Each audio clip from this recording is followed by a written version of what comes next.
Hey, welcome back to Getting It Done North of 7. In today's video, I'm going to be showing you how to replace your garage door seal. I'm going to show you what I'm talking about right now.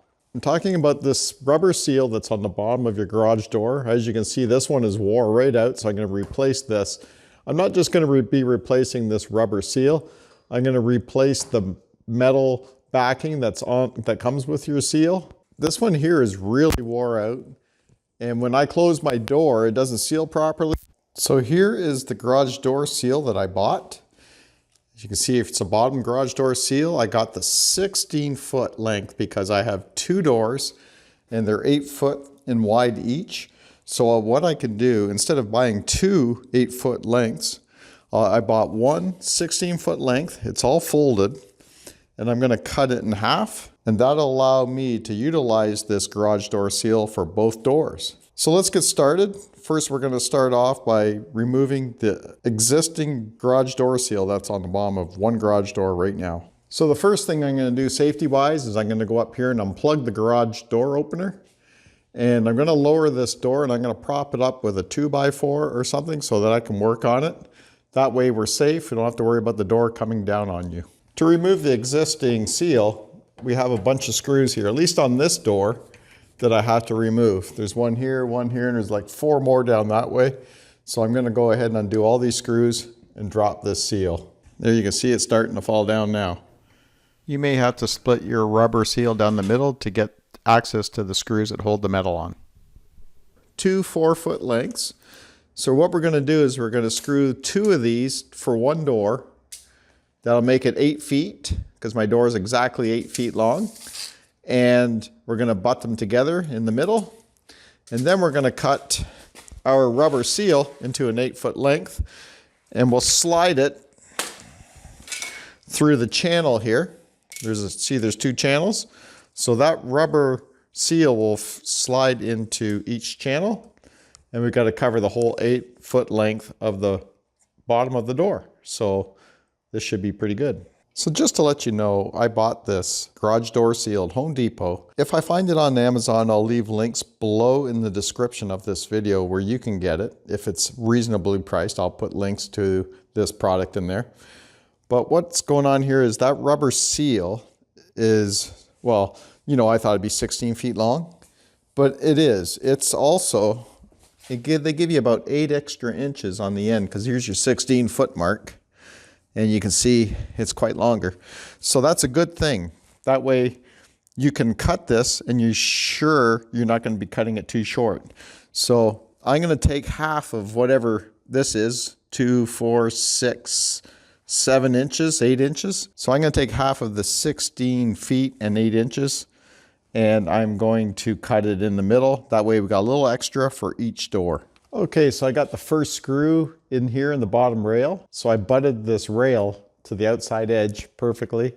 So this is roughly the middle here. So I put a screw in here already. You got about 9 screws. So you got about 8 feet, of course, to do. So you got to account for having 9 screws to go across. So got 1 here. So I'll put 4 more in this rail and then 4 in that rail. So the screws have a 1/4 inch bolt head on the end. So I'm using a 1/4 inch socket here on my Ryobi gun. It just makes it easier for driving these screws in. Fits in there perfect. And these screws are self-tapping screws. Hopefully you can see that. They're self-tapping screws. So they'll go through this aluminum and into the door. All right, after a little trial and error, I first ran the screw through the middle. And I realized that up inside here, the door comes together. There's a seam, and it'll split, and it gets into the styrofoam that insulates inside this door. So I want to get this screw into metal. But seeing it goes up through the center of the 2 metal where it's split, it goes right into the foam, and it doesn't hold this rail in place properly. So I just moved my screw over to the side where I know there's a lip of metal under here. And I just drove it up into there, and it holds the rail in place. Okay, I started running the seal into the track. Everything is going very smooth. Make sure you fold it like this, and then it's easier to push when you have it folded like this, crimped sort of, and then you can pull on the other side too to help it get going. One thing I like to share with you is I opened my garage door all the way up because it's kind of hard to run the rubber through that track because this rail's in the way here. So I opened it all the way up here where it opens up in the corner because the rail bends, curves over.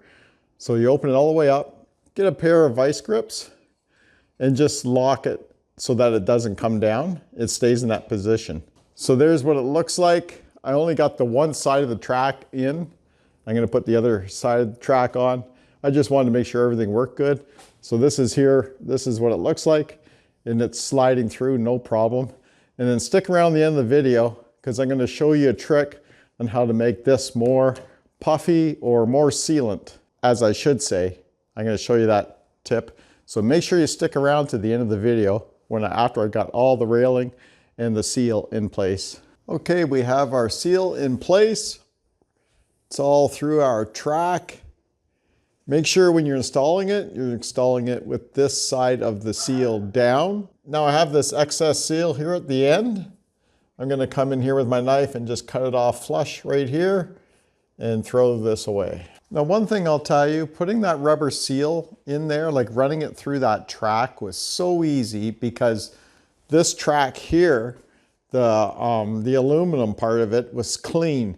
If you're gonna use your old existing track, what I would do is I would really clean it well, like take a brush to it, clean it out really good with soap and water, make sure it's dry, and then run your rubber seal through. Because you can buy just a rubber seal, but I found for me it was better off just get a whole new seal and a track, and it's much easier for me that way.